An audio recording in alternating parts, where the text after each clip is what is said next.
lone man, lost in the wilderness, shares his last bite of food with a starving wolf. But what happens next will leave you speechless. A journey of survival, trust, and an unbreakable bond that transforms their lives forever. From life-threatening predators to an unexpected discovery that changes everything, this is a story you won't forget.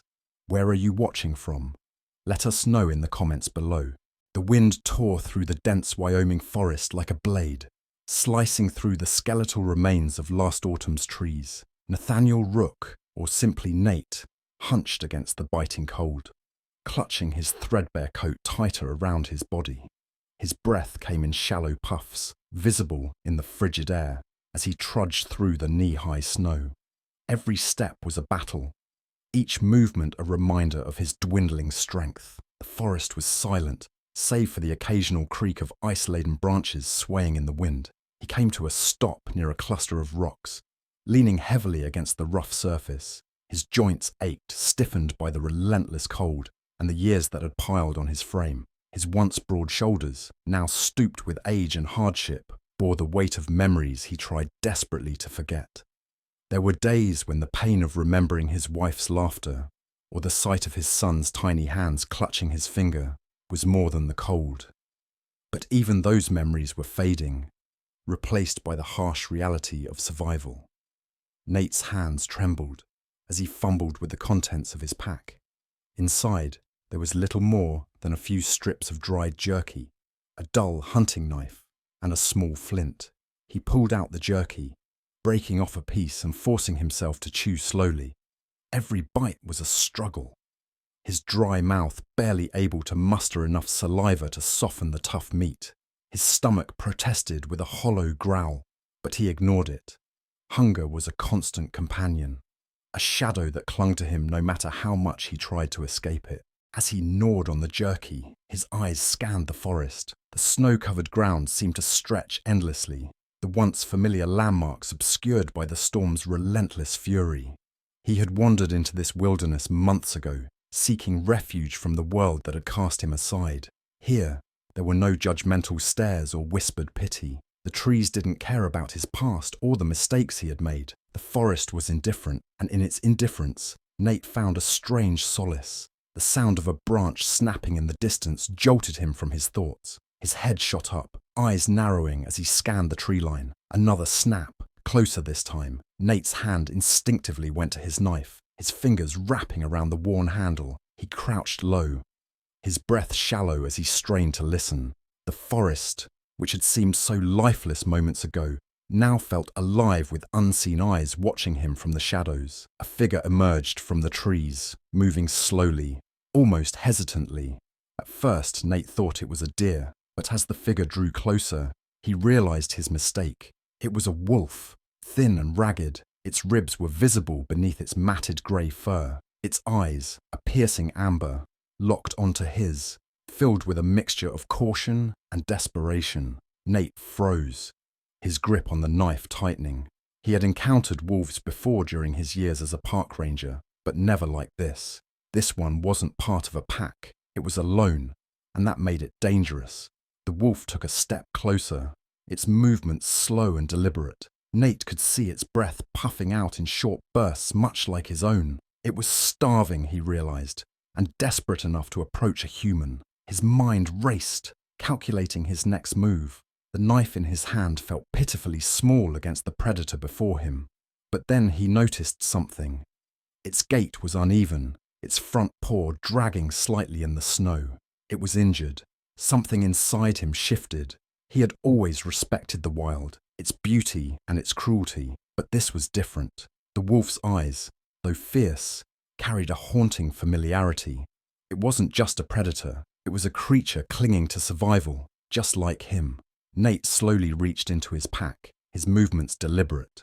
He pulled out the remaining piece of jerky and held it out, his arm trembling not from fear, but from the weight of the decision. The wolf hesitated, its nose twitching as it sniffed the air. Nate whispered, his voice barely audible above the wind. "It's not much, but it's all I've got." The wolf took another step forward, then another, until it was within arm's reach. Its amber eyes never left his as it snatched the jerky from his hand with a quick, practiced motion. Nate watched as it retreated a few steps, devouring the morsel in seconds. He exhaled slowly, realizing only then that he had been holding his breath. The wolf stood there for a moment, licking its chops before turning and disappearing back into the trees. Nate lowered his knife, his shoulders slumping as the tension drained from his body.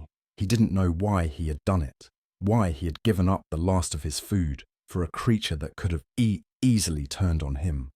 But as he sat there, staring at the spot where the wolf had vanished, he felt something he hadn't felt in a long time.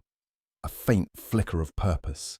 Night fell quickly, the darkness wrapping around him like a heavy blanket. He managed to coax a small fire to life, its weak flames offering little warmth, but enough light to keep the shadows at bay. As he sat by the fire, his thoughts returned to the wolf. It had been a long time since he had cared about anything other than his own survival, but something about that animal, the desperation in its eyes, had stirred something in him. The wind howled through the trees, a mournful sound that seemed to echo the ache in his chest. Nate pulled his coat tighter around him and closed his eyes, letting the fire's crackling lull him into an uneasy sleep. His dreams were restless, filled with fragmented images of the wolf and a pair of amber eyes watching him from the darkness. When he woke the next morning, the forest was transformed. A fresh layer of snow covered the ground, glistening in the pale morning light. The storm had passed, leaving behind a stillness that felt almost sacred. Nate packed his things, his movements sluggish and mechanical. As he turned to leave, he noticed something in the snow, a single set of tracks, leading away from his camp. They were fresh, unmistakably belonging to the wolf. For the first time in months, Nate felt a spark of curiosity. Without fully understanding why, he began to follow the tracks, his heart pounding with a mix of apprehension and anticipation. The wolf's tracks carved a distinct path through the snow, weaving between the towering pines and over gentle rises in the terrain. Nate followed them with cautious steps, his senses heightened. The forest was alive now, no longer the static void it had been during the storm. Every creak of a branch, every rustle of wind through the needles felt amplified. He told himself it was foolish to chase after the creature, but his feet moved as if on instinct. Something about the encounter last night had latched onto him, pulling him forward despite his better judgment. The tracks deepened near a small clearing, the packed snow showing signs of the wolf's hesitation. Nate crouched beside them, running his fingers over the indentations. He noticed streaks of red, blood. The wolf's injury was worse than he'd realized. He scanned the trees ahead, hoping for a glimpse of movement. There was nothing but stillness, a fragile quiet that made his heart thud louder in his chest. The sun had climbed higher, casting long shadows across the snow. Nate felt its weak warmth on his back, but it did little to chase away the chill creeping into his bones. He adjusted his coat, his breath clouding the air as he pressed forward. Each step felt heavier than the last, the snow clinging to his boots and sapping his strength. He hadn't eaten since the jerky the night before, and the hunger gnawed at him like an unwelcome companion. He shook his head, forcing himself to focus. Survival had taught him to conserve energy, to think strategically. Yet here he was, wandering deeper into the wilderness for reasons he couldn't fully explain. The wolf's eyes lingered in his mind, their intensity haunting him. They were not the eyes of a predator. They were something else, tired, determined, desperate. It reminded him too much of his own reflection in the cracked mirror he had carried before abandoning civilization altogether. As he reached the edge of the clearing, he paused. Ahead, the tracks veered sharply to the left, leading down a narrow ravine. The incline was steep, treacherous with patches of exposed ice, but the blood trail told him the wolf had pushed on. Nate hesitated. His body screamed at him to stop, to turn back and focus on his own survival. He clenched his fists, his mind warring with his instincts. Then he took a deep breath and began his descent, using the trees for balance as he carefully navigated the slope. The ravine opened into a small hollow, enclosed by a ring of ancient oaks. The air here was different, heavier, as if the forest itself were holding its breath. Nate scanned the hollow, his eyes narrowing as he spotted a dark shape at the far end. The wolf was there, lying on its side in the snow. Its chest rose and fell in shallow, uneven breaths, its coat speckled with frost. For a moment, Nate thought it was dead, but then one ear twitched, a faint acknowledgement of his presence. Nate approached slowly, his hands raised in a gesture of peace. The wolf's eyes opened, fixing on him with a wary glare. Its body tensed, the muscles in its legs trembling as it struggled to rise. Blood matted the fur around its injured paw, staining the pristine snow beneath it. Nate stopped a few feet away, crouching low to make himself appear less threatening. "Easy now," he murmured, his voice soft, almost a whisper. "I'm not here to hurt you." The wolf growled, a low, guttural sound that sent a shiver down Nate's spine. He stayed where he was, his movements slow and deliberate as he reached into his pack. He had nothing left to offer, no food, no bandages, but he knew the wolf wouldn't survive another night like this. His fingers brushed against the flint and steel, and an idea began to form. He withdrew them carefully, holding them up so the wolf could see. The growl subsided, replaced by the wolf's laboured breathing. Nate took it as a sign to proceed. He gathered a small pile of dry twigs and pine needles from the edge of the hollow, his hands moving quickly despite the cold. Within minutes, a small fire crackled to life, its warmth spreading through the hollow. The wolf didn't move, its amber eyes fixed on Nate as he worked. He wondered if it understood what he was doing, if it recognized the significance of the flame. Once the fire was stable, Nate turned his attention back to the wolf. He edged closer, inch by inch, until he was within arm's reach. The wolf's breathing quickened, its body coiled like a spring, ready to lash out if he made the wrong move. "It's okay," he said, his voice steady. "I just want to help." He examined the injured paw, wincing at the sight of the torn flesh and swollen joints. It looked like the wolf had stepped on something sharp, perhaps a shard of ice or a jagged rock. Infection had already begun to set in, the skin around the wound an angry red. Nate cursed under his breath, knowing he didn't have the supplies to treat it properly. But he had to do something.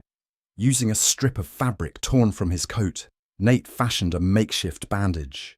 The wolf flinched as he tied it around the paw, its teeth bared in a silent snarl. Nate worked quickly, his hands shaking from the effort. When he was done, he leaned back on his heels, his breath coming in shallow gasps. The wolf eyed him warily, its body still tense, but it didn't attack. For the first time in weeks, Nate allowed himself a small smile.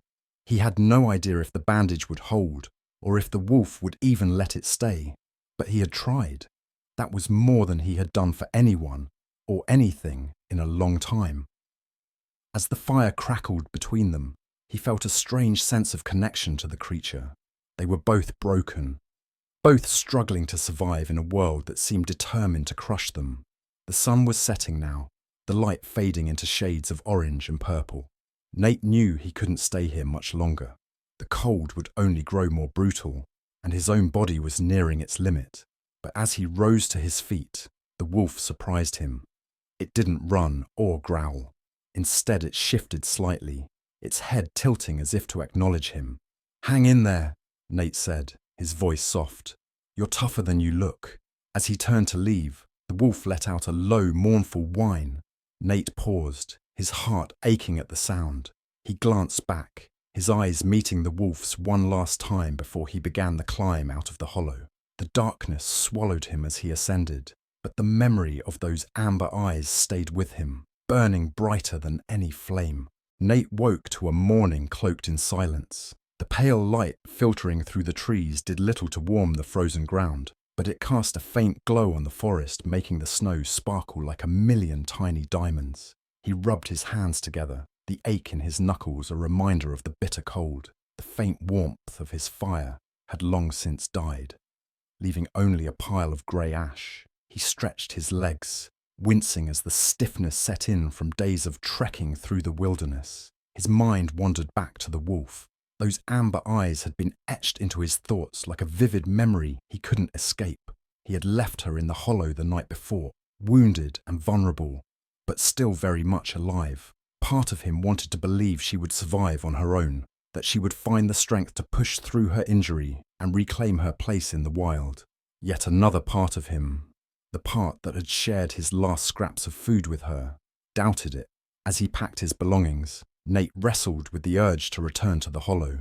He told himself it was foolish, that he had done enough by tending to her wound and offering a bit of warmth. She was, after all, a wild creature, and the wilderness didn't abide by sentimental notions like compassion. But no matter how hard he tried to rationalize his decision, he couldn't shake the feeling that walking away from her was wrong. He adjusted his pack and set off, his boots crunching against the fresh snow. The morning air was crisp, biting at his exposed skin as he navigated through the forest. His destination was unclear. He moved without purpose, driven only by an instinct to keep moving. But with every step he took, he found himself scanning the ground for tracks. When he finally came upon them, his heart quickened. The wolf's paw prints were faint but unmistakable, accompanied by the occasional smear of blood. She had moved from the hollow during the night, dragging her injured paw through the snow. The trail led deeper into the forest, winding between the trees like a thread pulling him forward. Nate hesitated, staring at the tracks. He felt a pang of guilt, a gnawing sense of responsibility he couldn't quite place. This wasn't his problem. He had his own survival to worry about, his own body to keep warm and fed. But something about the wolf's struggle mirrored his own, a silent battle against the odds that refused to end in surrender. With a sigh, he adjusted the strap of his pack and began following the trail. The forest grew denser as he pressed on, the canopy above blocking out much of the weak sunlight. The air was heavy with the scent of pine and damp earth, and the faint calls of distant birds echoed through the trees. Nate moved carefully, his eyes darting between the tracks and his surroundings. He didn't know what he was looking for, but his senses were alert, his instincts sharp. When he finally found her, she was lying beneath a cluster of fallen branches. Her body curled into a tight ball. Her coat, once a rich grey, was streaked with dirt and blood, and her breathing was shallow. She didn't stir as he approached, her ears barely twitching at the sound of his boots crunching in the snow. Nate knelt a few feet away, his heart heavy as he studied her. She looked worse than she had the night before, her strength clearly waning. Hey there," he said softly, his voice breaking the silence. He didn't expect a response, but speaking to her felt natural, as though she could somehow understand him. "You're not giving up on me, are you?" Her eyes opened at the sound of his voice, the amber glow dim, but still piercing. She watched him carefully, her body tensing as if ready to flee, but she didn't move. Nate reached into his pack, pulling out the last of his dried berries. It wasn't much, but it was better than nothing. He extended his hand slowly, offering the food with an open palm. The wolf hesitated, her nose twitching as she sniffed the air. She shifted slightly, her movements slow and deliberate, and then, to Nate's surprise, she reached out and took the berries from his hand. Her teeth grazed his fingers as she ate, the contact sending a strange warmth through him. For a moment, the barrier between them seemed to dissolve, replaced by a fragile understanding. "You're tougher than you look," Nate murmured, a faint smile tugging at the corners of his mouth. "I could learn a thing or two from you." The wolf finished the berries and licked her lips, her gaze never leaving his. Nate sat back on his heels, watching her with a mix of awe and curiosity. He had spent years in the wilderness, observing countless animals from a distance, but this was different. This was personal. She wasn't just another creature passing through the forest. She was something else, something he couldn't quite define. As the day wore on, Nate found himself lingering near the wolf. He gathered more firewood, coaxing a small flame to life to keep them warm. The wolf remained where she was, her eyes following his every movement but never showing signs of aggression. It was a delicate balance, a silent dance of trust that neither of them fully understood. The sun dipped lower in the sky, casting long shadows across the snow. Nate knew he couldn't stay much longer, that he needed to find his own shelter before nightfall. But as he prepared to leave, the wolf let out a low whine, a sound that stopped him in his tracks. He turned to look at her, his chest tightening at the sight of her vulnerable form. "I'll be back," he said, though he wasn't sure if it was a promise he could keep. "Hang in there." The wolf watched him go, her eyes glowing faintly in the fading light. Nate felt their gaze on his back long after he had disappeared into the trees, a weight that pressed against him with every step. He had come into the forest to escape, to leave behind the world and all its complications. But now, for the first time in years, he felt tethered to something beyond himself. It was both terrifying and exhilarating, a reminder that even in the coldest shadows, there was still a spark of connection waiting to be found. The morning light filtered weakly through the thick canopy, casting a soft glow on the snow-covered forest floor. Nate's breath formed clouds in the chilly air as he retraced his steps to where he had left the wolf the night before. His body protested every movement, stiff and sore from days of pushing through the relentless cold. Yet, a pull stronger than discomfort kept him moving, a quiet, persistent need to know if she had survived another night. He approached the clearing cautiously, his boots crunching against the frozen ground. The fire he had left was long extinguished, its ashes scattered by the wind. The wolf was still there, curled tightly beneath the branches. Her ears twitched at his approach, and she raised her head slightly, her amber eyes dull but watchful. She hadn't fled. The sight filled Nate with a mix of relief and worry. "Morning," he said softly, lowering himself onto the ground a few feet away. His voice sounded foreign to his own ears, rusty from days of solitude. "You're still hanging on. That's good." He reached into his pack and pulled out a small tin. Inside were the last remnants of his carefully rationed food, a handful of crushed crackers he had been saving for himself. Without hesitation, he poured them into his palm and extended his hand toward her.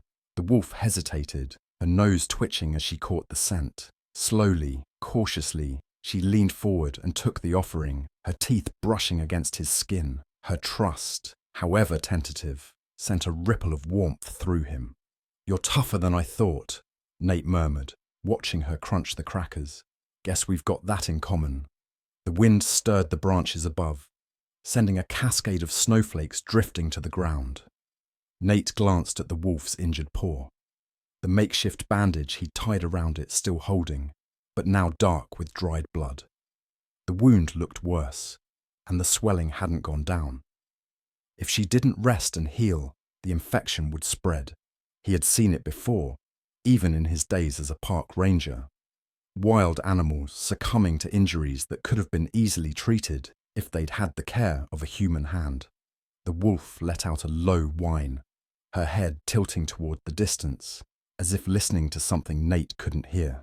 She shifted slightly, her body tense. Then, with great effort, she pushed herself onto her feet. Her legs trembled beneath her, but she didn't fall. Nate watched, his brow furrowing in confusion as she limped away from the branches. She stopped after a few steps, turning her head to look back at him. "What is it?" Nate asked, though he knew she wouldn't answer. Her gaze was intense, almost expectant, as if she were waiting for him to follow. She limped forward again, her movements slow and deliberate, and Nate rose to his feet. The curiosity that had been simmering inside him now burned like a flame. He adjusted his pack and followed her, keeping a respectful distance as she led him deeper into the forest. The terrain grew rougher as they moved. The ground dipped and rose, the snow masking hidden roots and rocks that threatened to trip him. Nate's breath came in short bursts, and he felt the strain in his legs as they climbed a steep incline. The wolf paused often, her injured paw making her movements laboured, but she never stopped for long. It was as though she were being guided by something unseen, an instinct pulling her toward a destination Nate couldn't yet see. They crested the hill, and Nate's eyes widened at what lay below. Nestled between the roots of a massive oak tree was a hollow, partially hidden by the snow and the dense underbrush. The wolf approached it with a newfound urgency, her head lowering as she sniffed the entrance. She let out a soft, almost plaintive whine before disappearing into the hollow. Nate hesitated at the edge, his heart pounding. He crouched low and peered inside, the darkness making it difficult to see. But as his eyes adjusted, he made out shapes, Small, trembling shapes nestled against the wolf's body. Pups. She wasn't alone. Damn, he whispered, sitting back on his heels. The revelation hit him like a punch to the chest. She wasn't just fighting for her own survival.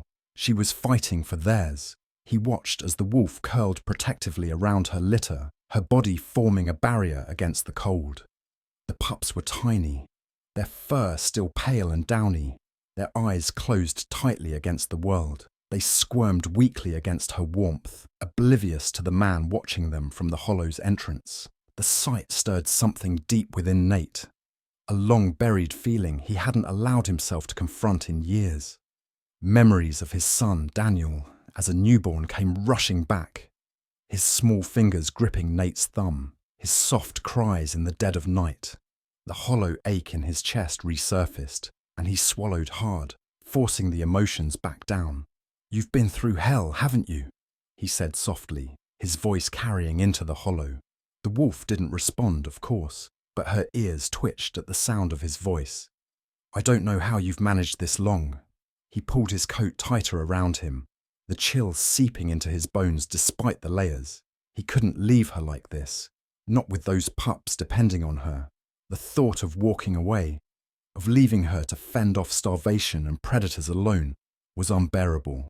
But what could he do? He had nothing left to give, no resources to spare. He barely had enough strength to keep himself alive. The wolf shifted, her eyes meeting his for a brief moment.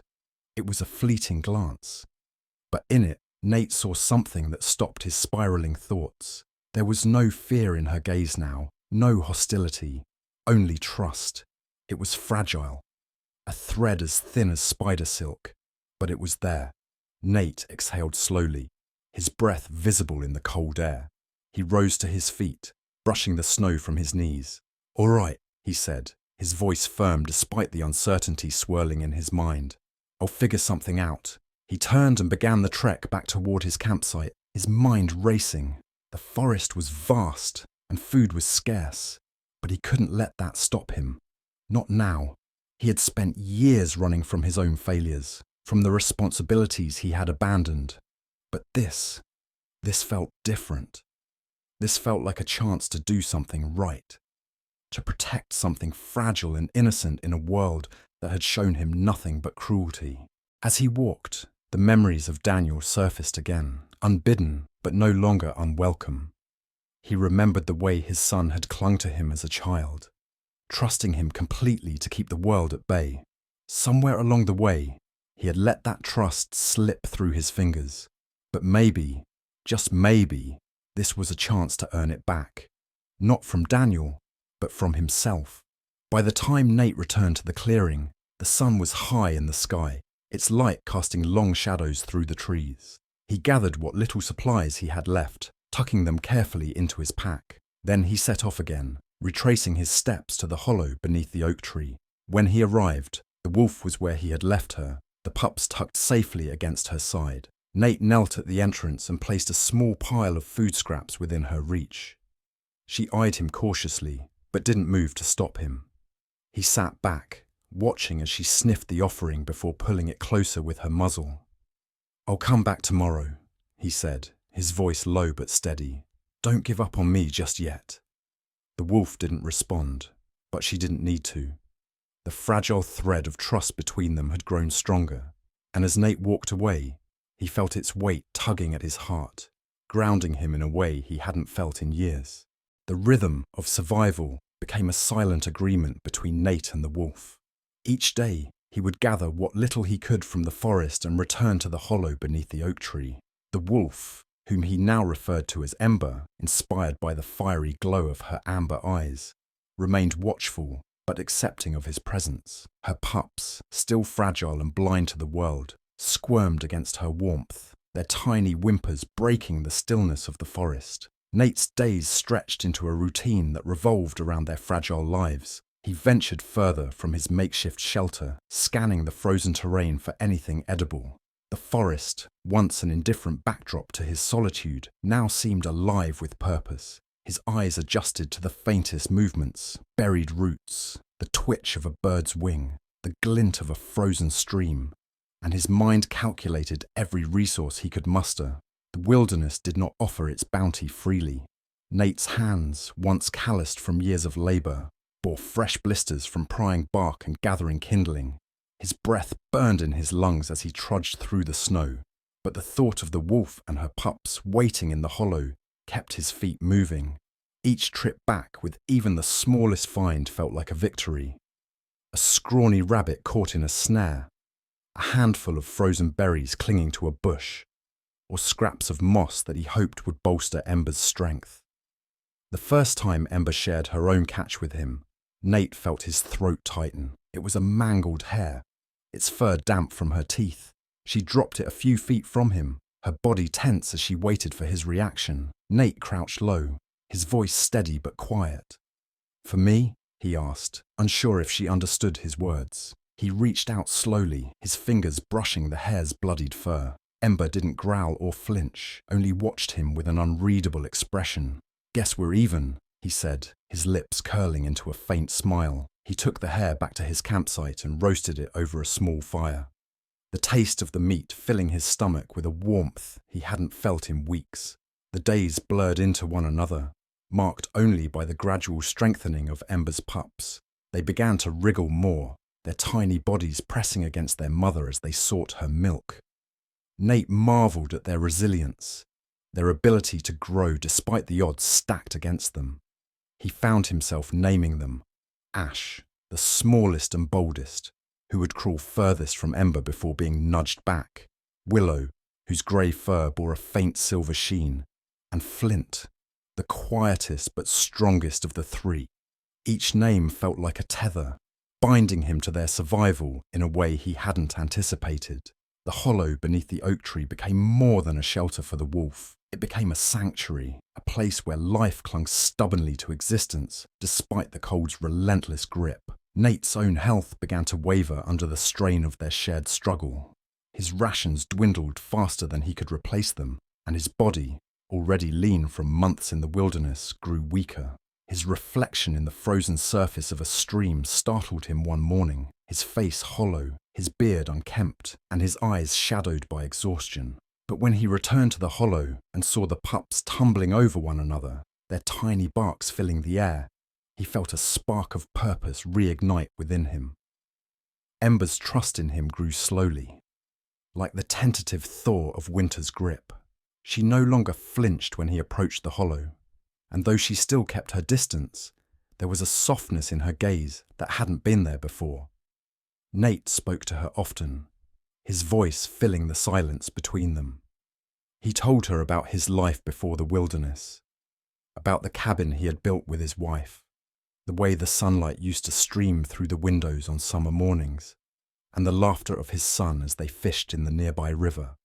"Daniel would have loved you," he said one evening, his voice low as he sat by the fire. Ember lay a few feet away, her head resting on her paws. The pups were curled against her belly, their tiny bodies rising and falling in unison.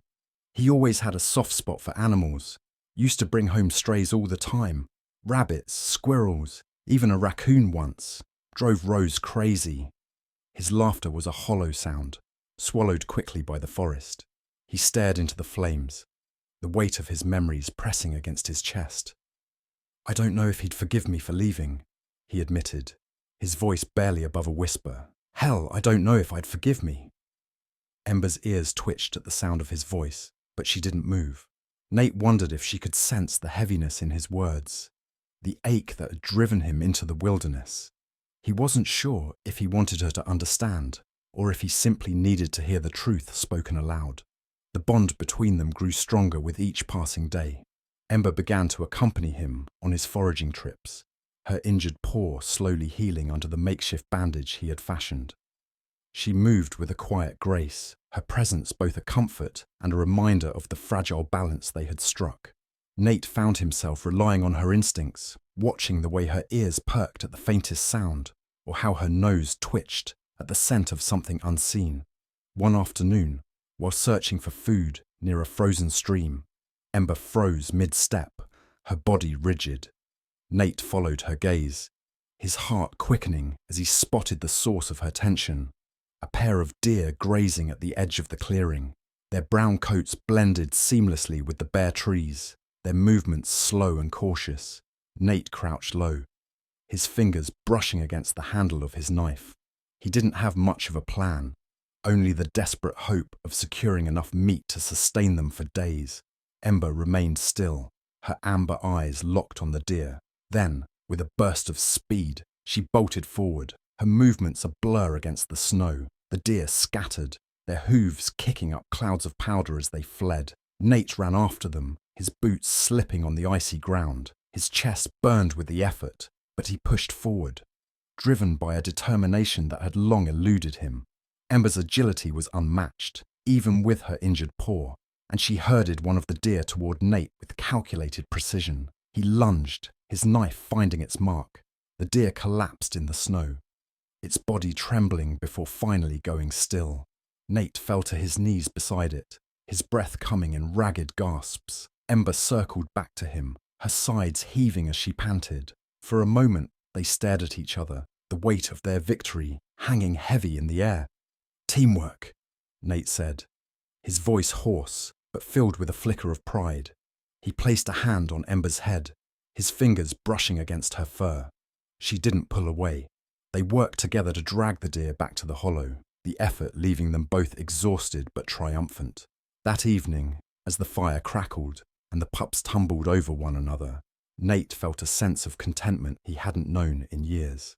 The forest, once a place of isolation and despair, had become a testament to resilience and connection. For the first time in a long time, he allowed himself to believe that survival wasn't just about enduring. It was about finding meaning in the struggle. The days had grown longer, the sun rising earlier and setting later, but the forest remained shrouded in winter's icy grip. Nate could feel the subtle shift in the air, a faint promise of spring hidden beneath the frost. The hollow beneath the oak tree, once a cold refuge, now felt like a fragile bastion of life. Ember's pups were growing stronger, their movements more coordinated, their playful nips and tumbles a source of quiet joy for Nate. Yet with each passing day, an uneasy tension settled in his chest, like a shadow that refused to lift. The balance of their survival was delicate. Every step Nate took into the forest to forage or set traps carried an unspoken risk. The deeper he ventured, the more he felt the wilderness watching him. Tracks that didn't belong to him or Ember began appearing near his paths, impressions too large for a wolf, space too far apart to belong to deer. A predator was near, and it wasn't shy about following their trail. He tried to dismiss the feeling at first, chalking it up to paranoia. But as the days wore on, the signs became harder to ignore. The carcass of a hare he had trapped was torn apart, its remains scattered in a way that spoke of something far larger and more dangerous than Ember. The snow near the hollow bore faint claw marks, the edges sharp and menacing. Nate didn't mention these discoveries aloud, even in his one-sided conversations with Ember, but he began keeping his knife within easy reach at all times. One evening, as the sun dipped below the horizon, Nate sat near the hollow, sharpening the blade of his knife with slow, deliberate strokes. Ember lay a few feet away, her body curled protectively around her pups. The fire crackled between them, its warmth a fragile barrier against the encroaching darkness. Nate's hands moved mechanically, his thoughts heavy with unease. "You feel it too, don't you?" he murmured, glancing at Ember. Her ears twitched, but she didn't lift her head. Nate sighed, setting the knife aside. "Something's out there." As if in response, a distant sound cut through the stillness, a low, guttural growl that sent a shiver racing down Nate's spine. He sat up straighter, his hand instinctively moving to his knife. Ember's head snapped up, her ears pricked and her body tense. The pups, sensing their mother's unease, huddled closer to her side. The growl came again, closer this time. Nate rose to his feet, his eyes scanning the darkness beyond the firelight. The forest seemed to hold its breath, the usual symphony of rustling leaves and distant bird calls replaced by an oppressive silence. His pulse quickened, the hair on the back of his neck standing on end. From the shadows emerged a figure, its movements slow and deliberate. At first, It was little more than a shape, a mass of fur and muscle that seemed to blend seamlessly with the trees. But as it stepped into the dim light of the fire, its form became clear. A mountain lion, its golden eyes glinting with predatory intent. It was larger than any Nate had seen during his years as a park ranger, its body lean but powerful, its every movement exuding confidence. Nate's grip on his knife tightened as the mountain lion paused, its gaze flicking between him and Ember. The air felt electric, charged with the weight of the predator's presence. Nate knew better than to run. Turning his back would only provoke an attack. Instead, he stood his ground, his breath steady despite the adrenaline coursing through him. "Stay back," he said, his voice low but firm. The mountain lion didn't flinch. It took another step forward, its muscles coiling like springs beneath its tawny fur. Ember rose to her feet, a low growl rumbling in her throat. Her body was rigid, her injured paw slightly raised, but her stance was one of defiance. The pups cowered behind her, their small bodies trembling as they pressed against the hollow's walls. Nate glanced at her, a mix of admiration and fear filling his chest. She was willing to fight, even in her weakened state, but he knew she couldn't take on the predator alone. The mountain lion lunged, its movements fluid and terrifyingly fast. Nate reacted on instinct, raising his knife as the animal closed the distance. The blade caught its shoulder, a shallow cut that only seemed to anger it further. It swiped at him with a massive paw, force of the blow knocking him to the ground. Pain shot through his side as he scrambled to his feet, his vision swimming. Ember sprang into action, her teeth bared as she lunged at the mountain lion. She aimed for its throat, her jaws snapping with ferocious intent. The two animals collided in a blur of fur and snarls, their growls reverberating through the forest. Nate staggered back, his hand clutching his knife as he tried to regain his footing. The sight of Ember fighting for her pups, for all of them, spurred him into action. He grabbed a burning branch from the fire, its flames licking at the wood as he swung it toward the mountain lion. The predator recoiled, its golden eyes narrowing as it assessed the new threat. Ember took advantage of the distraction, sinking her teeth into its hind leg. The mountain lion let out a roar of pain, its claws raking across her side as it tried to shake her off. "Get away!" Nate shouted, advancing with the flaming branch. The mountain lion hesitated, its gaze flicking between him and Ember. It was calculating, weighing the risk of continuing the fight against its own survival. Blood dripped from its wounds, staining the snow beneath it. With a final snarl, it retreated into the darkness, its golden eyes lingering for a moment before disappearing completely. The silence that followed was deafening. Nate dropped the branch, his hands shaking as the adrenaline began to wear off. Ember stood panting, her sides heaving as blood trickled from the gashes along her flank. She limped back toward the hollow, her body swaying with exhaustion. The pups rushed to her, their tiny noses nuzzling against her fur. Nate sank to his knees, his chest rising and falling with ragged breaths. The weight of what had just happened hit him all at once, the realization that they had survived sinking in like a cold wave. He crawled toward Ember, his hands trembling as he reached out to inspect her wounds. "You're a damn fighter," he said, his voice hoarse. Ember didn't growl or pull away as he touched her side, her body too weary to resist. "We'll patch you up. Just hold on." He worked quickly, tearing strips from his coat to create makeshift bandages. The cuts were deep, but they didn't appear life-threatening. As he tied the fabric around her wounds, he spoke softly, his words a mixture of reassurance and gratitude. "You saved us, you know that. You saved all of us." The fire crackled weakly, its light casting flickering shadows on the hollow's walls. Nate sat back, his body aching, but his mind buzzing with the events of the night. He glanced at the pups, who had settled against Ember's side, their small bodies rising and falling with the rhythm of her breathing. The sight filled him with a sense of relief, a fragile hope that they might just make it through this. The mountain lion's presence lingered in his mind, a reminder of the forest's unforgiving nature. They had won this battle, but the war for survival was far from over. As he stared into the dying flames, Nate made a silent promise to himself and to Ember. Whatever came next, they would face it together. The next morning arrived with an eerie stillness, the forest blanketed in a heavy fog that muted even the faintest of sounds. Nate stirred from his restless sleep, his body aching from the battle with the mountain lion. His side throbbed where the beast's claws had grazed him, but it was the gnawing fatigue that weighed most heavily on him.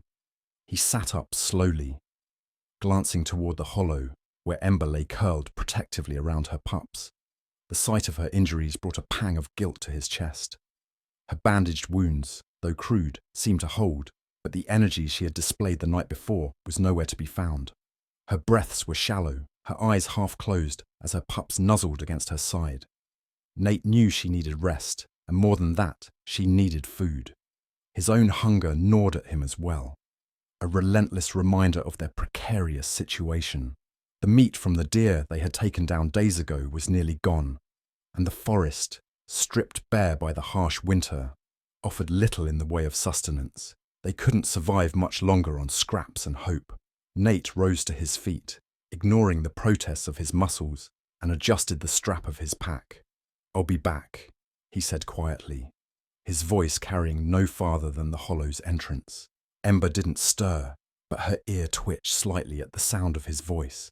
Nate set off into the forest, his steps deliberate and measured. The fog clung to the ground, swallowing his boots as he moved through the trees. He carried his knife in one hand, the blade gleaming faintly in the dim light, and his eyes darted to every shadow that flickered at the edge of his vision. The memory of the mountain lion lingered in his mind, its golden eyes burning like embers in the darkness. He ventured farther than he had in weeks, the terrain growing unfamiliar as he pushed beyond the boundaries of his usual hunting grounds. The forest here felt different, older and quieter, as if it were holding secrets within its depths. Nate's breath puffed in short bursts, the cold air biting at his lungs, but he pressed on, driven by a determination that refused to waver. Hours passed, marked only by the slow shifting of the fog and the crunch of snow beneath his boots. Nate scanned the ground for tracks, for any sign of game, but the forest seemed as barren as the day before. Frustration gnawed at him, and he clenched his jaw, his thoughts swirling with doubt. He couldn't return empty-handed, not with Ember and her pups depending on him. Just as the weight of his failure began to settle on his shoulders, he spotted it. A faint trail winding through the trees, barely visible beneath the layer of snow. Nate crouched low, examining the ground. The tracks were fresh, pressed deep into the snow, and they didn't belong to any animal he recognized. They were human. His heart quickened as he rose to his feet, his eyes following the trail as it disappeared into the fog. The presence of another person out here, in the middle of nowhere, was both a mystery and a potential lifeline. Nate adjusted his pack and began to follow the tracks, his knife held tightly in his grip. The trail led him to a narrow path carved between two steep ridges, the ground uneven and treacherous. Nate moved cautiously, his boots slipping on patches of ice as he made his way forward. The air grew colder as the ridges closed in around him, the fog thickening into an almost impenetrable wall. But then, just as doubt began to creep in, the path opened into a clearing. Nate froze, his breath catching in his throat. Before him stood an abandoned ranger station, its weathered wood and sagging roof blending seamlessly with the surrounding forest. The building was small, little more than a cabin, but it radiated an air of forgotten purpose, as if it had been left to the mercy of the wilderness long ago. Cautiously, Nate approached the station, his knife at the ready. The door hung slightly ajar, its hinges rusted from years of exposure to the elements. He pushed it open with the tip of his knife, the wood creaking loudly in protest. The air inside was stale, heavy with the scent of dust and decay. Nate stepped inside, his eyes scanning the dim interior. The cabin was sparse, its furnishings reduced to little more than broken chairs and a rotting table. But it wasn't the furniture that caught Nate's attention. It was the shelves lining the walls, their surfaces cluttered with supplies. His heart leapt as he approached them, his hands trembling with anticipation. Canned goods, blankets, a first aid kit. The shelves were stocked with the remnants of a ranger's life, left behind as if they were waiting for someone to find them. Nate reached for a can of beans, his fingers brushing against the cool metal. He let out a breath he hadn't realized he was holding, the relief washing over him like a wave. "Thank God," he muttered, his voice breaking the silence. He quickly began gathering what he could carry, stuffing cans and medical supplies into his pack. The blankets, though worn, would provide much-needed warmth, and the first aid kit held items far more effective than his crude bandages. Nate's mind raced with possibilities, with the thought of returning to Ember and her pups with more than just hope. But as he packed, a noise from outside made him freeze. It was faint, almost imperceptible, but it sent a jolt of fear through him. He turned toward the door, his knife held at the ready, his body tense. The forest beyond the cabin was silent, the fog pressing against the windows like a living thing. "Hello?" Nate called out, his voice steady despite the pounding of his heart. There was no response, only the faint rustle of branches in the wind. He moved toward the door, his grip on the knife tightening. The clearing outside was empty, but the tracks in the snow told a different story. The human footprints he had followed here were joined by another set, larger and deeper, and they circled the cabin before disappearing into the trees. Nate's pulse quickened as he scanned the clearing, his mind racing. The thought of someone or something watching him from the shadows made his skin crawl. He couldn't afford to linger. With one last glance at the shelves, he grabbed the pack and slipped out of the cabin, his eyes darting to every movement in the fog. The journey back to the hollow was fraught with tension, every sound amplified by the silence of the forest. Nate's thoughts were a whirlwind of relief and unease. The supplies he carried would sustain them for days, maybe weeks.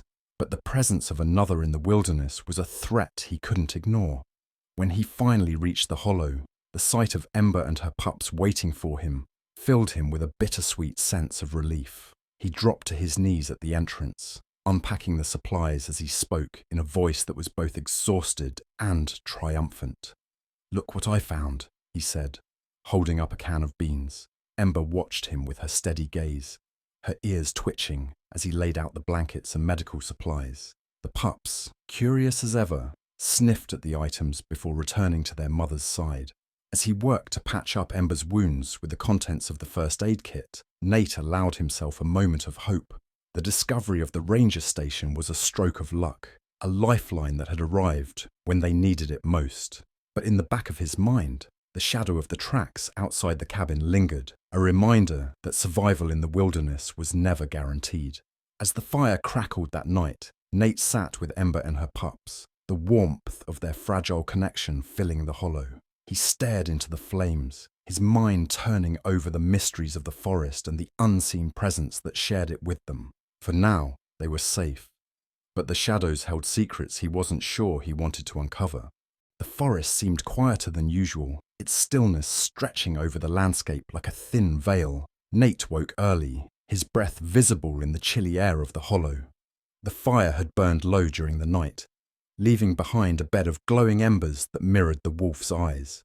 Ember lay close to her pups, her body curled protectively around them as they slept soundly. They had grown stronger over the past weeks, their once fragile frames now sturdy, their movements playful and sure. It was a sight that filled Nate with a bittersweet pride. The supplies from the ranger station had sustained them longer than he'd expected. The canned food, though sparse, had been a blessing, and the medical kit had allowed him to tend to Ember's injuries with care. Her wounds had healed significantly, though faint scars now marked her flank, a permanent reminder of the battle they had fought together. As he crouched near the fire to rekindle the flames, Nate's thoughts wandered. He had known for days that this moment was coming, but the weight of it still sat heavily on his chest. The forest was thawing, the snow retreating to reveal patches of damp earth and budding greenery. Spring was on its way, and with it, a reminder of the cycle of life that the wilderness followed so ruthlessly. The time was near for Ember and her pups to return to the wild, to carve out their place without him. Nate glanced toward Ember, who was watching him intently. There was a calmness in her gaze now, a quiet strength that hadn't been there when they first met. She had transformed in the weeks they had spent together, just as he had.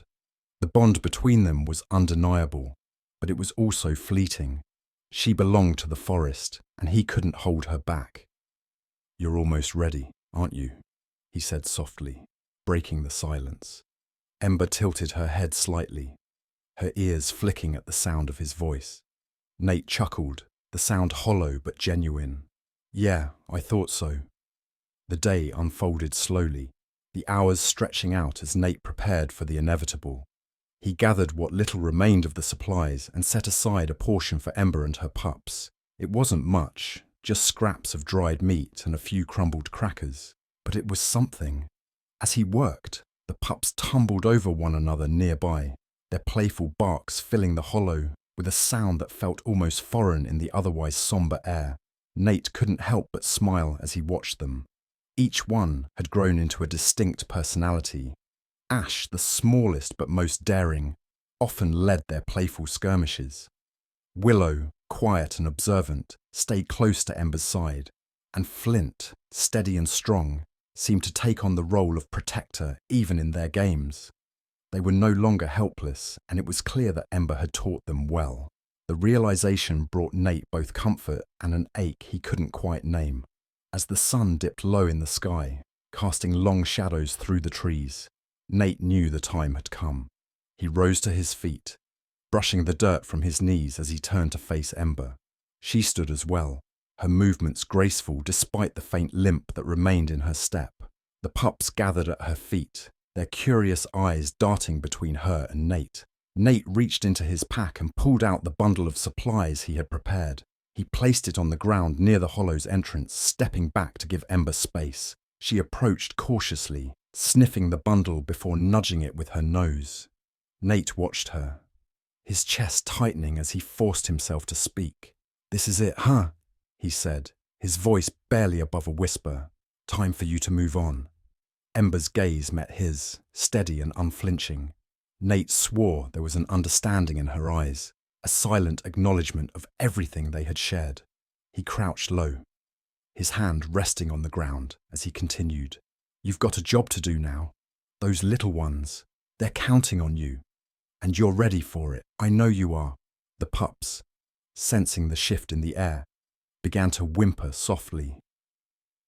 Ash took a hesitant step toward Nate, his tiny nose sniffing at Nate's outstretched hand. Nate smiled, the corners of his eyes crinkling with emotion as he gently stroked the pup's fur. "Take care of your mum, all right? She's a tough one, but even she could use some help now and then." The forest seemed to hold its breath as Ember turned toward the tree line. She paused, looking back at Nate one last time. The moment stretched between them, heavy with unspoken words. Nate felt his throat tighten, but he managed to force a smile. "Go on," he said, his voice thick with emotion. "You've got this." With that, Ember stepped into the trees, her pups following close behind. Nate watched them disappear into the forest, their forms blending seamlessly with the shadows until they were gone.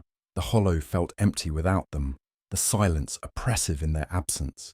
Nate sat down heavily near the fire, his shoulders slumping as the weight of the goodbye settled over him.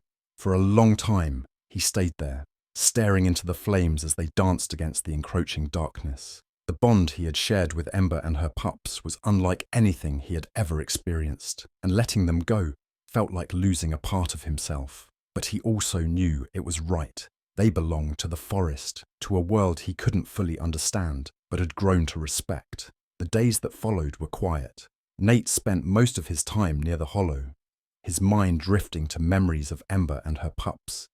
He wondered where they were, if they had found a place to call home. He imagined Ash leading the way, Willow keeping close to Ember, and Flint standing guard as they navigated the vast wilderness. One evening, as he sat by the fire, a sound broke the stillness, a low, familiar howl that echoed through the trees.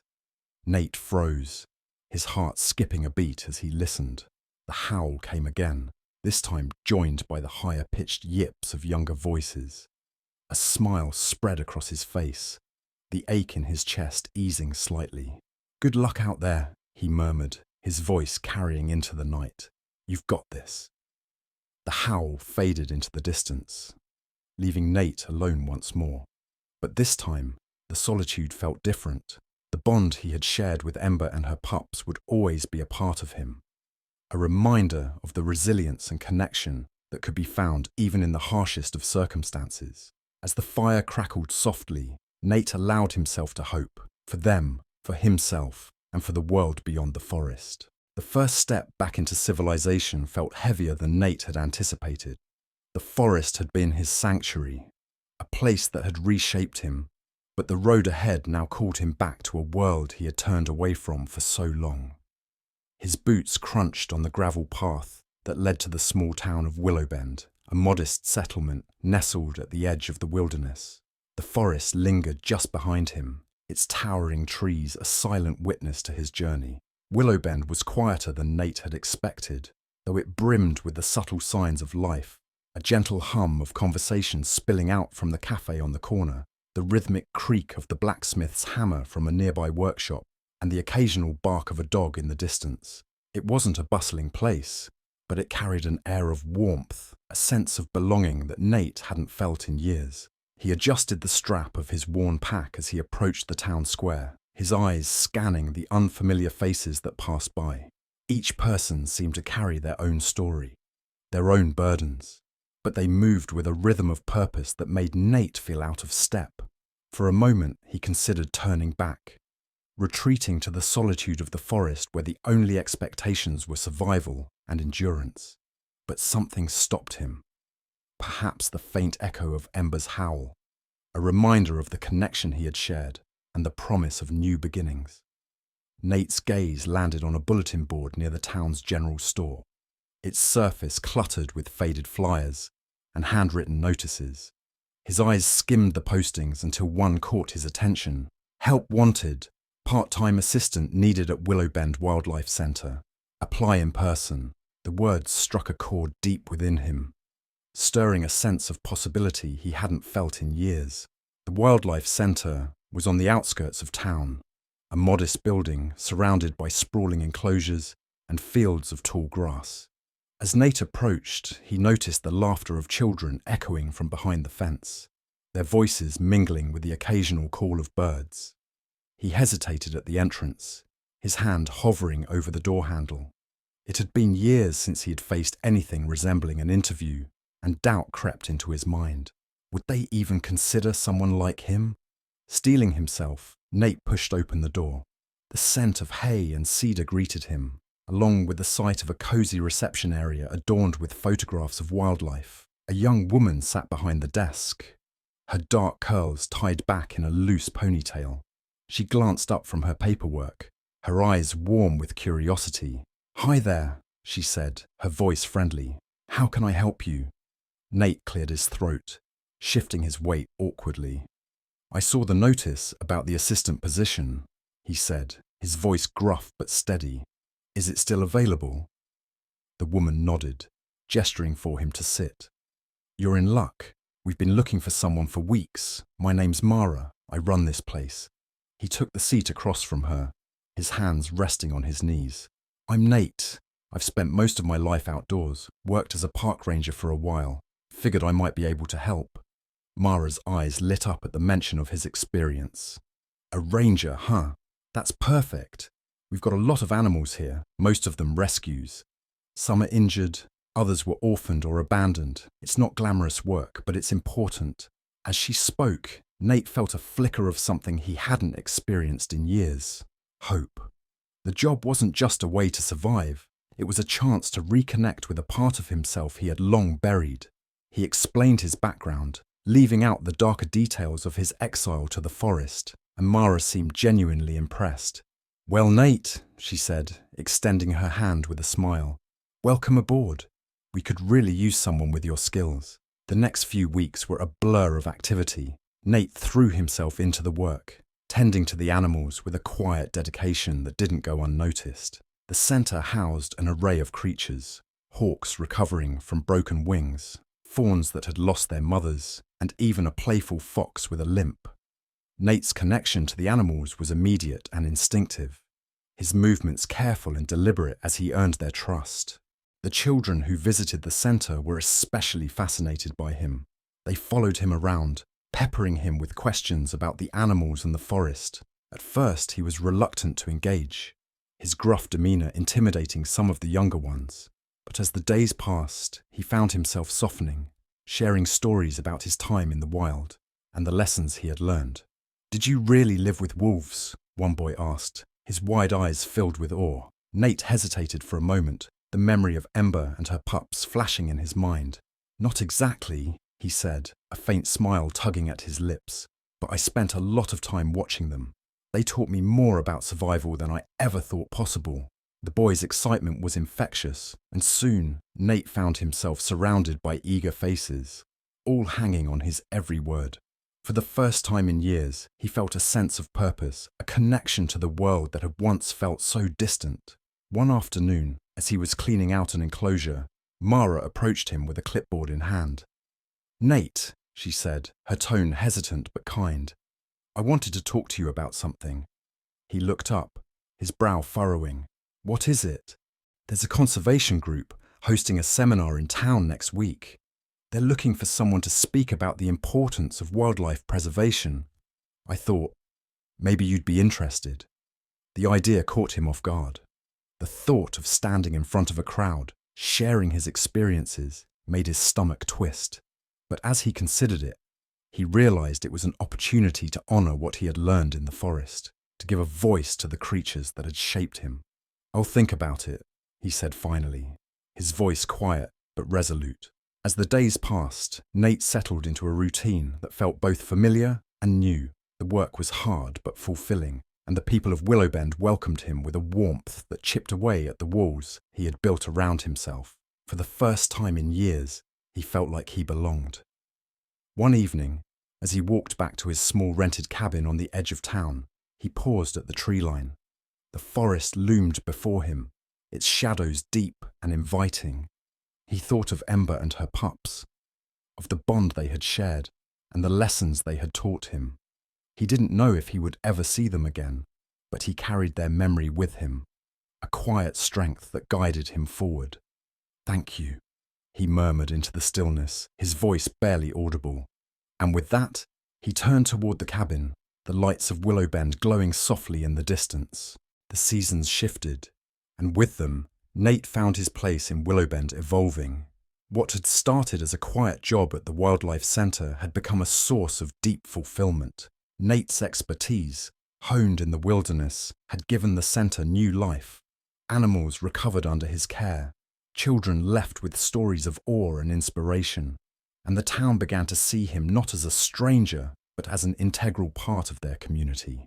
It was on a brisk autumn afternoon, with the leaves turning shades of gold and amber, that Nate found himself standing before a crowded room at the town hall. The conservation group Mara had mentioned had invited him to share his experiences, and though he had hesitated at first, he now felt ready.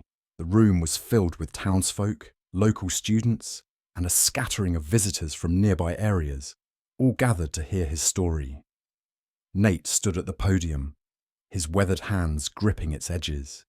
He scanned the crowd, his gaze catching on familiar faces, Mara smiling encouragingly from the front row, the children from the Wildlife Center waving excitedly, and even the baker from the cafe who had gifted him loaves of bread during his first weeks in town. He cleared his throat, the sound resonating in the expectant silence. "I never thought I'd find myself here," he began, his voice steady despite the weight of his memories. "For a long time, I thought I was running. From the world, from myself, from the pain of losing everything I cared about.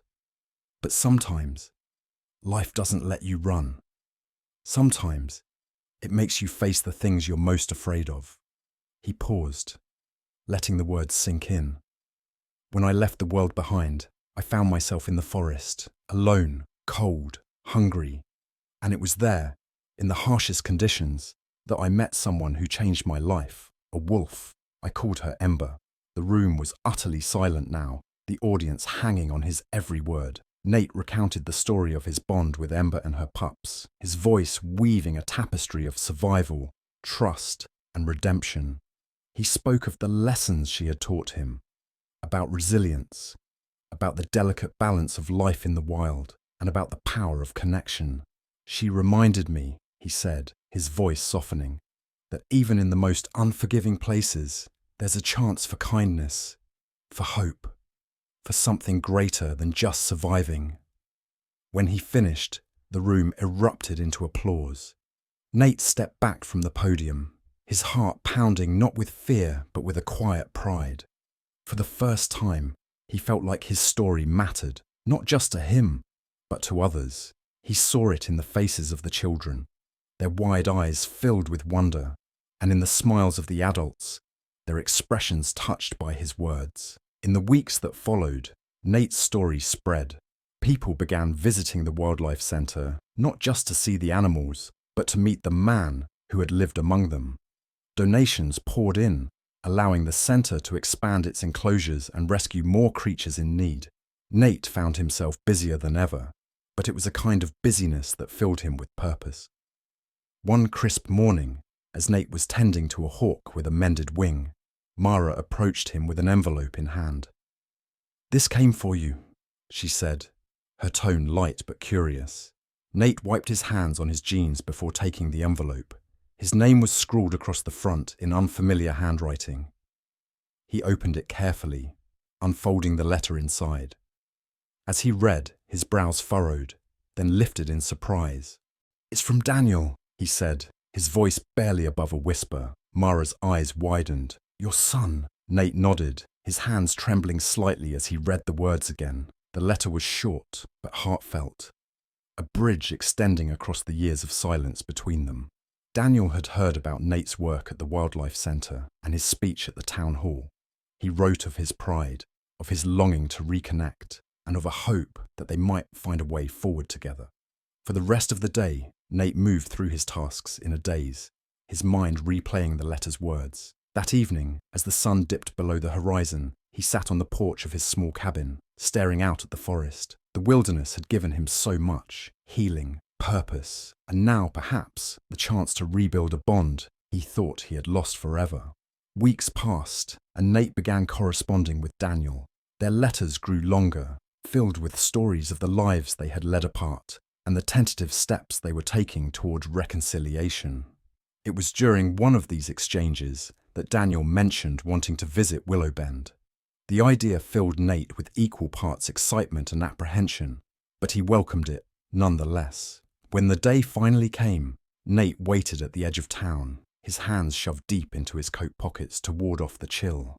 A car pulled up, and a man stepped out, tall and broad-shouldered, with the same blue eyes that Nate saw in the mirror every morning.